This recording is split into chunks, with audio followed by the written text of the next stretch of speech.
Recently international news में एक news निकल कर आई है कि यूएन सिक्योरिटी काउंसिल में एक रेजोल्यूशन पास हो रहा था जिसमें तालिबान को एज ए टेररिस्ट नहीं कहा गया है। अच्छा, यूएन की वेबसाइट पे हमारे ये मोदी जी क्यों आ रहे हैं? इसका कारण ये है कि यूएन सिक्योरिटी काउंसिल की जो प्रेसिडेंटशिप है वो इंडिया पे इस समय। देखिए लिखा हुआ है the UN security council president is India. तो इंडिया क्या है? यूएन सिक्योरिटी काउंसिल का अभी अध्यक्ष है कि यूएन सिक्योरिटी काउंसिल की जो अध्यक्षता है इंडिया, अब 5 से 6 दिन और रह गए हैं, इसके बाद ये जो है अध्यक्षता ख़त्म हो जाएगी। खैर, इम्पोर्टेंट बात यह है कि यूएन सिक्योरिटी काउंसिल में इंडिया एक प्रस्ताव लेकर आया था। यहाँ तक कि सारे मेंबर एक प्रस्ताव लेकर आए थे इंटरनेशनल लीडर कि तालिबान अफ़गानिस्तान में किसी भी टेररिस्ट ग्रुप को पनपने ना दें। जैसे आईएसआई खुरासान को वो अफ़गानिस्तान में पनपना दे दे, परंतु स्थिति विपरीत दिख रही है। तालिबान आईएस को कंट्रोल नहीं कर पा रहा है और अफ़गानिस्तान में आईएस के बहुत तेज़ी से फैल रहा है। अभी रिसेंटली 27 अगस्त को एक सुसाइड बम ब्लास्ट हुआ था जिसमें काबुल एयरपोर्ट पर लगभग 182 लोग मारे गए थे, जिसमें से 13 यूएसए के भी थे और 169 ये अफ़गानिस्तान के सिविलियन थे। अब स्थिति ऐसी हो गई है कि एक बम ब्लास्ट फिर 29 तारीख को हो गया है जिसमें 6 लोग और मारे गए हैं। इसी को लेकर यूएन सिक्योरिटी काउंसिल में एक रेजोल्यूशन आया और उस रेजोल्यूशन में बात चौंकाने वाली निकली।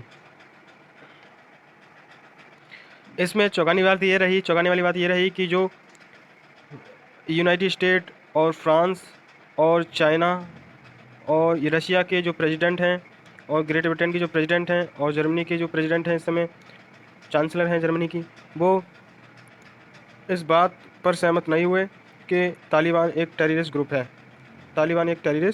है। इन्होंने क्या करा है कि इसको एक अफ़गान ग्रुप नाम से उस रेजोल्यूशन में डिफ़ाइन करा है कि वो एक अफ़गान ग्रुप है। ये बड़ी दुर्भाग्यवश बात है कि इस समय वर्ल्ड लीडर्स को आईएस और तालिबान में से किसी एक ग्रुप को चुनना है, क्योंकि आईएस और तालिबान दोनों ही हिस्ट्रिकली देखी जाए तो दोनों ही टेररिस्ट ग्रुप रहे हैं और अब इसमें से जो पूरी दुनिया है उसको एक को चुनना पड़ेगा। आईएस जो कि बम ब्लास्ट लगातार करता रहता है पूरी वर्ल्ड में, और रिसेंटली अफ़गानिस्तान में भी इन्होंने बम ब्लास्ट करा है। हालांकि जो काबुल बम ब्लास्ट हुआ था वो मैंने एक वीडियो बनाकर उसे बताया था कि किस प्रकार उसको यूएस ने कुछ घंटों के अंदर ही मार दिया था उसके मास्टरमाइंड को। अब इसमें से तालिबान और यूएसए में से किसी एक को चुनना होगा, तो अब दुनिया किसको चुनती है? लोग इसको चुन रहे हैं, तालिबान को। चाहे यूएस हो, चाहे चाइना हो, ये नहीं मानते हैं। और चाइना नहीं मानता है तालिबान को एज ए टेररिस्ट, और यूएस भी एज ए टेररिस्ट नहीं मानता है, और वर्ल्ड के बड़े बड़े लीडर इसको टेररिस्ट नहीं मानते हैं। बट अजीब बात है कि जो टर्की है वो तालिबान को एज ए टेररिस्ट ग्रुप मानती है। टर्की मानती है। देखिए ये कनाडा के प्रेसिडेंट हैं। ये भी जो तालिबान है, तालिबान को एज ए टेररिस्ट मानते हैं। परंतु तो ये लल्लू लाल, ये यूएस तालिबान को टेररिस्ट ग्रुप नहीं मानता है। ओके, तो अब ये नहीं मानता है, इसका मतलब कोई नहीं मानेगा। तो कहने का मतलब ये है, तालिबान को एज ए टेररिस्ट ग्रुप मानने के लिए ये लोग मना कर रहे हैं। अब सच्चाई भी है कि अफ़गानिस्तान में तालिबान एक सुप्रीम पावर बन गया है, परंतु वो अपने सिविलियन का, अपने नागरिक का अगर वो रक्षा नहीं कर पा रहा है तो फिर ये बहुत गंभीर विषय है। बस तालिबान को एज ए टेररिस्ट मानता है। देखिए ये जो है यूएसए की ऑफिशियल वेबसाइट है, फॉरेन टेररिस्ट ऑर्गेनाइजेशन। ये ऑर्गेनाइजेशन क्या है? यूएस की ऑफिशियल वेबसाइट है। यहाँ पे क्या करता है यूएस, जो वर्ल्ड के टेररिस्ट हैं उनकी लिस्ट बनाता है।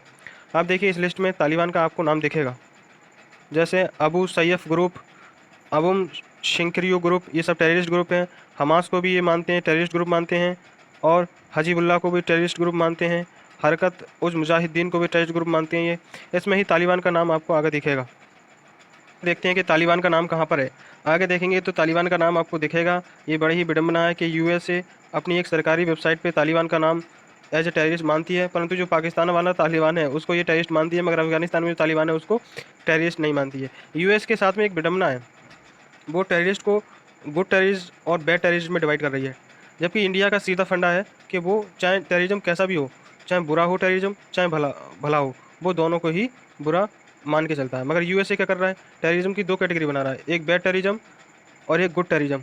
तो ये बड़ी ही विडम्बना वाली बात है, परंतु हम देखते हैं कि आगे जाके इस तरह की अगर स्थिति बनी रही, तालिबान में बम ब्लास्ट होते रही, आईएस अटैक करता रहा, तो स्थिति बहुत गंभीर हो जाएगी और कुछ समय बाद ही वहाँ पे सिविल वॉर शुरू हो जाएगी। तो स्थिति गंभीर होने वाली है। तो अब वर्ल्ड लीडर को ये सोचना चाहिए कि तालिबान अगर अफ़गानिस्तान में एज ए डेवलपमेंट कार्य नहीं करता है, एज ए सिक्योरिटी कार्य नहीं करता है, तो स्थिति बहुत गंभीर हो जाएगी। अब बात यह है कि इंडिया क्या कर सकता अब बात यह है कि इंडिया ऐसी सिचुएशन में क्या करे, जो कि नहीं चाहता कि अफ़गानिस्तान में तालिबान पनपे। हम जानते हैं कि इंडिया का सीधा सा फंडा है, टेररिस्ट कोई सा भी हो, टेररिज्म कोई सा भी हो, वो बैड ही होता है अंततः। ये हमारा कल्चर भी रहा है। परंतु अब जब वर्ल्ड लीडर अपने अपने बारे में सोच रहे हैं, तो स्थिति ऐसी है कि इंडिया को फिर एक रणनीतिक निर्णय लेना होगा। अब इंडिया जब यूएन सिक्योरिटी काउंसिल का चेयरपर्सन है, मैं अध्यक्ष है, तो अब इंडिया ये करेगा कि जैसे ही चेयरमैनशिप इसकी जैसे जैसे नज़दीक आती जा रही है, तो वो यूएन सिक्योरिटी काउंसिल में एक रेजोल्यूशन लेकर आएगा और उस रेजोल्यूशन को वो अफ़गानिस्तान में तालिबान को एज ए टेररिस्ट घोषित करने के लिए रेजोल्यूशन लेकर आएगा। अगर ऐसी स्थिति में अगर यूएसए या चाइना या रसिया इनमें से कोई उस पर वीटो करता है, तो हम जानते हैं वो रेजोल्यूशन पास नहीं होगा। परंतु इससे ये पता चल जाएगा कि कौन तालिबान के साथ में है। मगर हम जानते हैं कि तालिबान के साथ में कौन हो सकता है, वो या तो पाकिस्तान हो सकता है, वो रसिया हो सकता है, वो यूएसए तो हो नहीं सकता, यूएसए तो खुद परेशान है उससे। चलिए दोस्तों,